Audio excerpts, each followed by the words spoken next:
പ്രത്യാശയിലെ സമ്മാനമേ, ഓ ദിവ്യമാം സ്നേഹമേ, ഓ ദിവ്യകാരുണ്യമേ,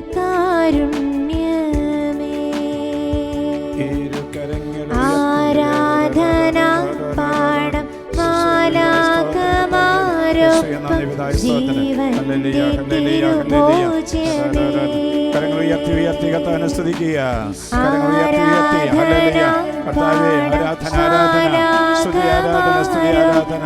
ജീവന്റെ തിരുഭോജ്യമേ, സ്വർഗത്തോളം കരം ഉയർത്തി കർത്താവിനെ വിളിക്കട്ടെ. Hallelujah, hallelujah.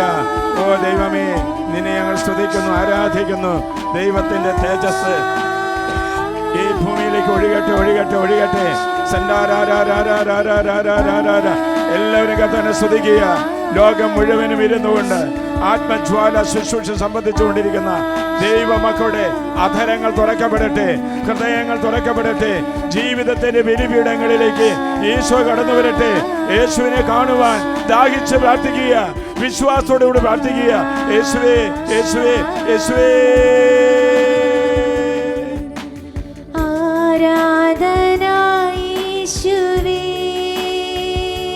എല്ലാവരും ചേർന്ന് ആരാധന യേശുവേ, പൂർണ്ണമായി ആരാധിച്ച് ആരാധന യേശുവേ, മാലാഖമാരോട് ചേർന്ന് ആരാധിച്ച് ആരാധന യേശുവേ, വിശുദ്ധന്മാരോട് ചേർന്ന് ആരാധിച്ച് ആരാധന യേശുവേ, കുടുംബാംഗങ്ങളോട് ചേർന്ന് ആരാധിച്ച് ആരാധന യേശുവേ, ഓരോ സമൂഹങ്ങളും ചേർന്ന് ആരാധിച്ച് ആരാധന യേശുവേ. മക്കളെ, ആരാധിക്കുമ്പോൾ വലിയ വിടുതൽ കർത്താവ് നമുക്ക് തരും. ആരാധിക്കുമ്പോൾ വലിയ അഭിഷേകം കർത്താവ് നമുക്ക് തരും. ആരാധിക്കുമ്പോൾ വലിയ സൗഖ്യം ദൈവമായ കർത്താവ് നമുക്ക് തരും. ഇന്ന് നമ്മുടെ പ്രാർത്ഥനയ്ക്കും പരിയാലോചനയ്ക്കുമായി തന്നിരിക്കുന്ന വചനം 42-ാം സങ്കീർത്തനം 1-ാം തിരുവാക്യം. അതിപ്രകാരമാണ്: നീർച്ചാല് തേടുന്ന മാൻപേടയെപ്പോലെ ദൈവമേ, എൻ്റെ ഹൃദയം അങ്ങയെ തേടുന്നു. എൻ്റെ ഹൃദയം ദൈവത്തിനായി ദാഹിക്കുന്നു, ജീവിക്കുന്ന ദൈവത്തിന് വേണ്ടി തന്നെ. ശ്രദ്ധിക്കുക മക്കളെ, നീർച്ചാല് തേടുന്ന മാൻപേടയെപ്പോലെ എൻ്റെ ഹൃദയം അങ്ങയെ തേടുന്നു. എൻ്റെ ഹൃദയം ദൈവത്തിനായി ദാഹിക്കുന്നു, ജീവിക്കുന്ന ദൈവത്തിന് വേണ്ടി തന്നെ. ഇന്ന് വിവിധങ്ങളായ സമൂഹങ്ങളിലും വിവിധങ്ങളായ സ്ഥലങ്ങളിലിരുന്ന് വചനം ശ്രവിക്കുന്ന ഓരോ മക്കളോടുമായി കർത്താവ് പറയുന്നു: നിനക്ക് ജീവൻ തന്നതും ജീവിതം തന്നതും ദൈവമാണ്. ആ ദൈവത്തിന് വേണ്ടി ഒരു ദാഹം, ഒരു വിശപ്പ് നിന്നിൽ ഉണ്ടായാൽ അത് ദൈവരാജ്യ നിർമ്മിതിക്ക് വേണ്ടി അത് സഹായമായി തീരും. മകളെ, ഏറ്റവും വിലയേറിയ നിധിയാണ് മനുഷ്യൻ്റെ ആത്മാവ്. ആത്മാക്കളെ ദൈവത്തിന് സമ്മാനിക്കുന്നതാണ് ഈശോയ്ക്ക് ഏറ്റവും ഇഷ്ടമുള്ള കാര്യം. മകളെ, ശാന്തവും സൗമ്യവുമായ സംസാരത്തിലൂടെ, സ്നേഹപൂർവമായി നോക്കുന്ന നോട്ടത്തിലൂടെ, ശ്രദ്ധയോടുകൂടി ദിവ്യ കാരുണ്യത്തിലേക്ക് ശ്രദ്ധിക്കുന്ന ശ്രദ്ധയിലൂടെ, മനസ്സറിഞ്ഞ് ദൈവത്തെ വിളിക്കുമ്പോൾ, മനസ്സറിഞ്ഞ് സഹോദരങ്ങളെ സഹായിക്കുമ്പോൾ അത് അനുതാപത്തിലേക്കും അത് വിശ്വാസത്തിലേക്കും ആനയിക്കും. മകളെ, ഈശോ വന്ന് സ്ഥാപിച്ച ദൈവരാജ്യം സമയം സമാഗതമായി ദൈവരാജ്യം സമീപിച്ചിരിക്കുന്നു. ദൈവത്തിന് പ്രവർത്തിക്കാനുള്ളത് അവിടുന്ന് പ്രവർത്തിച്ചു കഴിഞ്ഞു. ഇനി നമ്മളോ? നമ്മൾ അനുതപിക്കണം, ഒപ്പം സുവിശേഷത്തിൽ വിശ്വസിക്കണം. അനുതപിച്ചുകൊണ്ടേയിരിക്കണം, വിശ്വസിച്ചുകൊണ്ടേയിരിക്കണം. അപ്പോൾ ദൈവരാജ്യത്തിന് വേണ്ടി നമ്മൾ ഒരുങ്ങുകയും ഒരുക്കപ്പെടുകയുമാണ് ചെയ്യുന്നത്. മകളെ, എല്ലാ കാര്യങ്ങളും എല്ലായ്പ്പോഴും വിജയിക്കണമെന്നില്ല. ചിലപ്പോൾ ചില പ്രാർത്ഥനയൊക്കെ പാളിപ്പോയേക്കാം. ചിലപ്പോൾ ആരാധനയൊക്കെ ഏകാഗ്രതയോടെ അല്ലായിരിക്കാം. എല്ലാ കാര്യങ്ങളും അനുകൂലമായിരിക്കണമെന്നില്ല. നാം ദൈവരാജ്യത്തിന് വേണ്ടി, ദൈവരാജ്യത്തിൻ്റെ വളർച്ചയ്ക്ക് വേണ്ടി അധ്വാനിക്കുമ്പോൾ ദൈവസ്നേഹത്തിൻ്റെ പരിമള ധൂപം നമ്മുടെ ഹൃദയത്തിൽ നിന്ന് ഉയരും. അനേകം ആത്മാക്കൾ അത് കണ്ട് രക്ഷയിലേക്ക് കടന്നു വരും. നമ്മുടെ വിശുദ്ധീകരണത്തിനായി ദൈവം നമ്മെ ഉപയോഗിക്കും. അതുകൊണ്ട് ഇന്നേ ദിവസം യേശുവിൻ്റെ സന്നിധിയിലിരുന്ന് നമ്മൾ പ്രാർത്ഥിക്കുമ്പോൾ നമ്മുടെ അരികിൽ വരുന്ന ഓരോ വ്യക്തികൾക്കും നൽകേണ്ട ആദ്യത്തെ അനുഭവവും അവസാനത്തെ അനുഭവവും ദൈവരാജ്യത്തെ കുറിച്ചുള്ളതാകണം. ശ്രദ്ധിച്ചോ? ആദ്യത്തെ അനുഭവവും അവസാനത്തെ അനുഭവവും ദൈവരാജ്യത്തെ കുറിച്ചുള്ളതായിരിക്കണം. അങ്ങനെയായി തീരുമ്പോൾ ദൈവത്തിൻ്റെ തേജസ്, ദൈവത്തിൻ്റെ കൃപ, ദൈവത്തിൻ്റെ അനുഗ്രഹം, ദൈവത്തിൻ്റെ അഭിഷേകം ഓരോ വ്യക്തിയിലേക്കും ഒഴുകും. എൻ്റെ മകളെ, നമ്മൾ ഈ വലിയ ദൈവരാജ്യ ശുശ്രൂഷയ്ക്കായി നമ്മൾ തയ്യാറെടുക്കുമ്പോൾ 5 കാര്യങ്ങളിൽ നമ്മൾ ശ്രദ്ധാലുക്കളായിരിക്കണം. തിരുസഭയായാലും കുടുംബമായാലും വ്യക്തികളായാലും ശുശ്രൂഷകരായാലും വൈദികരായാലും സിസ്റ്റേഴ്സായാലും ഒരു കൊച്ചു മകനും മകളായാലും 5 കാര്യങ്ങളിൽ അവനും അവളും ശ്രദ്ധാലുക്കളായിരിക്കണം. 1, സുവിശേഷം അറിയിക്കാൻ നമ്മൾ ഒരുങ്ങിയിരിക്കണം. സുവിശേഷം അറിയിക്കാനായിട്ട് വലിയ കൺവെൻഷനൊന്നും ആവശ്യമില്ല. വിശുദ്ധനായ ഫിലിപ്പിനേരി ഒരു പാടശേഖരത്തിൻ്റെ വരമ്പിലൂടെ കടന്നു പോകുമ്പോൾ ജോലി ചെയ്തുകൊണ്ടിരുന്ന തൊഴിലാളികൾ ഫിലിപ്പിനേരി പുണ്യവൻ്റെ അടുത്ത് വന്നിട്ട്, പിതാവേ, ഞങ്ങൾക്ക് വേണ്ടി പ്രാർത്ഥിക്കണം കേട്ടോ, ഞങ്ങൾ പാപികളാണ്. കണ്ടോ പ്രിയപ്പെട്ടവരെ, ഒരക്ഷരം സംസാരിക്കാതെ ദൈവത്തിൻ്റെ വലിയ സന്ദേശം അവർക്ക് നൽകുകയാണ്. റോമക്കാർക്ക് എഴുതിയ ലേഖനം 15-ാം അധ്യായം 20-ാം വാക്യത്തിൽ പൗലോസ്ലീഹ നമ്മോട് പറയുന്നു, ഒരുവൻ സ്ഥാപിച്ച അടിസ്ഥാനത്തിൽ പണിയാതെ ക്രിസ്തുവിനെ തന്നെ അറിയാത്ത സ്ഥലങ്ങളിൽ സുവിശേഷം പ്രസംഗിക്കുന്നതിൽ ഞാൻ അത്യധികം ഉത്സാഹിച്ചു. പൗലോസ്ലീഹയുടെ ആഗ്രഹം നോക്കിയേ, ക്രിസ്തു പണിത അതേ അടിസ്ഥാനത്തിന്മേൽ പുതിയ പുതിയ കാര്യങ്ങൾ ചെയ്യുകയല്ല ചെയ്തത്. യേശു തുടങ്ങി വെച്ച ആ ദൈവരാജ്യ വിസ്തൃതിയുടെ ഒരു മൂലക്കല്ല് യേശുവാണ്. അതിന്മേൽ കല്ല് വെച്ച് പണിതുയർത്തുകയാണ് വിശുദ്ധ പൗലോസ്ലീഹ ചെയ്യുന്നത്. തിരുസഭാ ചരിത്രത്തിൽ മരിച്ചവരെ ഉയർപ്പിച്ച ഒരു വിശുദ്ധനാണ് വിൻസെന്റ് ഫെറർ പുണ്യവാൻ.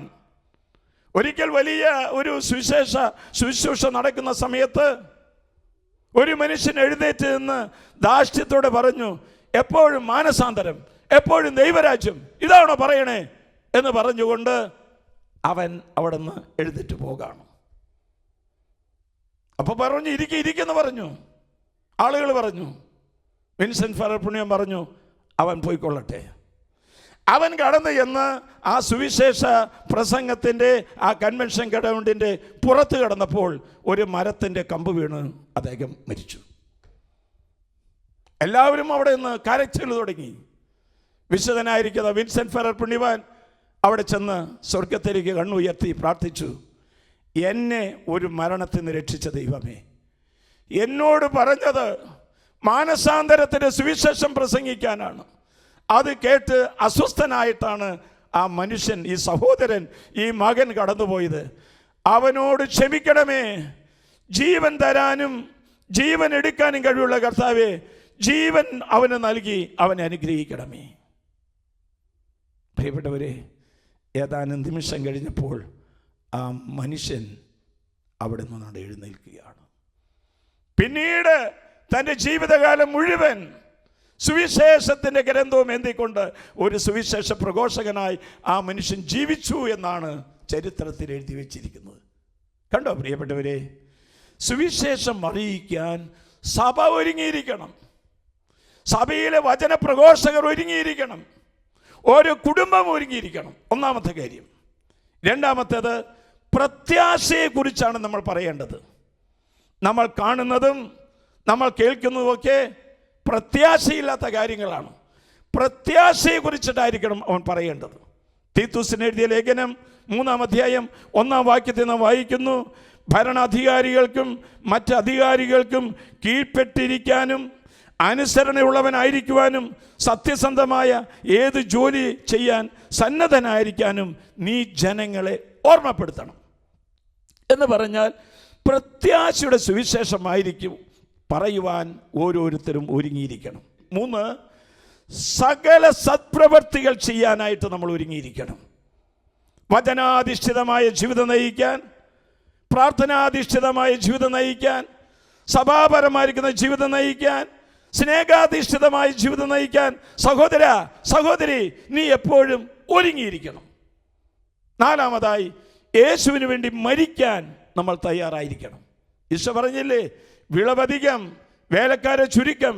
വിളവിൻ്റെ നാഥനോട് പ്രാർത്ഥിക്കാനായിട്ട് മരണത്തിൽ നിന്നും രോഗത്തിൽ നിന്നും രക്തസാക്ഷ്യത്തിൽ നിന്നും രക്ഷപ്പെടുവാൻ എല്ലാ വിശുദ്ധന്മാർ പ്രാർത്ഥിച്ചത് ഈ സഹനത്തിൻ്റെ കോവണിയിലൂടെ നിത്യതയിലേക്ക് ഞങ്ങളെ നയിക്കണമേ എന്നാണ് അവർ പ്രാർത്ഥിച്ചുകൊണ്ടിരുന്നത്.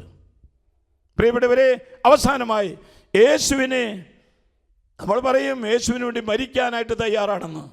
എന്നാൽ ഞാൻ നിന്നോട് പറയുന്നു, മരിക്കാൻ വേണ്ടി മാത്രമല്ല യേശുവിന് വേണ്ടി ജീവിക്കാൻ തയ്യാറുണ്ടോ എന്നാ കർത്താവ് ചോദിക്കുന്നത്. മരിച്ചു കഴിഞ്ഞാൽ കഴിഞ്ഞില്ലേ? ഒരു സുവിശേഷ പ്രഘോഷകനെ കൊന്നുകളഞ്ഞാൽ അവൻ്റെ കാലം കഴിഞ്ഞില്ലേ? പിശാച് വളരെ സൂത്രക്കാരനാണ്. മരിക്കാൻ വേണ്ടി മാത്രമല്ല യേശുവിന് വേണ്ടി ജീവിക്കാനും തയ്യാറുള്ള 1000 സഹോദരി സഹോദരന്മാർ ഉയർത്തെഴുന്നേൽക്കട്ടെ എന്ന് ഞാൻ പ്രാർത്ഥിക്കുകയാണ്. അവസാനമായി യേശുവിനെ എതിരേൽക്കാൻ നമ്മൾ ഒരുങ്ങിയിരിക്കണം.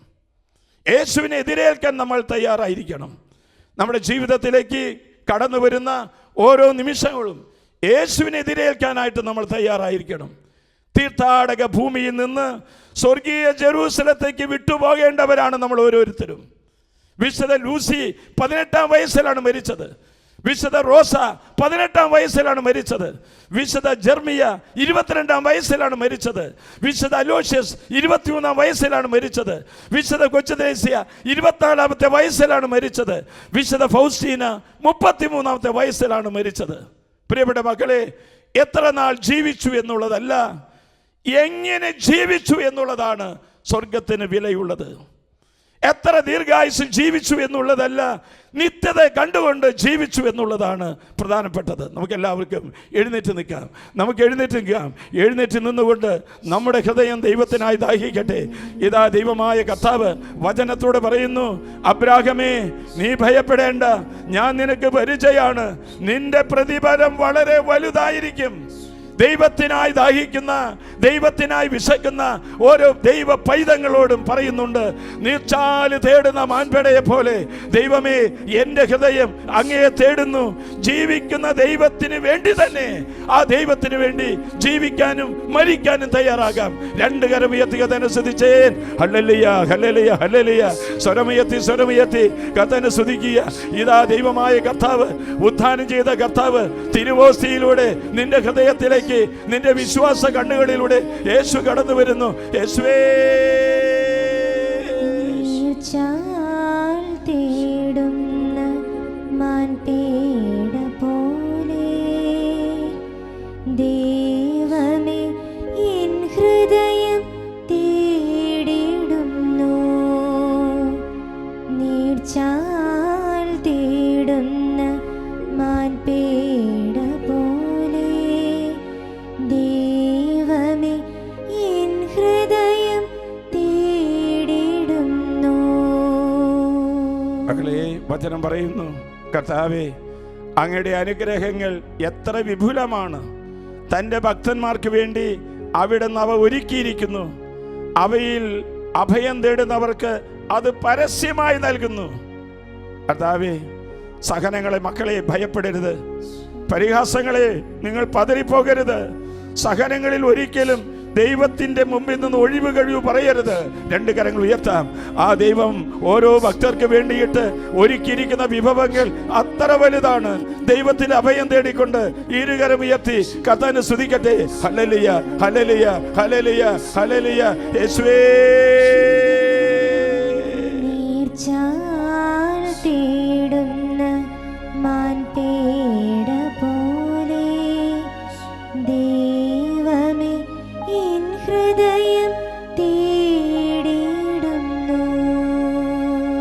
മകളെ, ദൈവത്തിന് വേണ്ടി ഒരു വിശപ്പും ദാഹവും നമുക്കുണ്ടാകട്ടെ.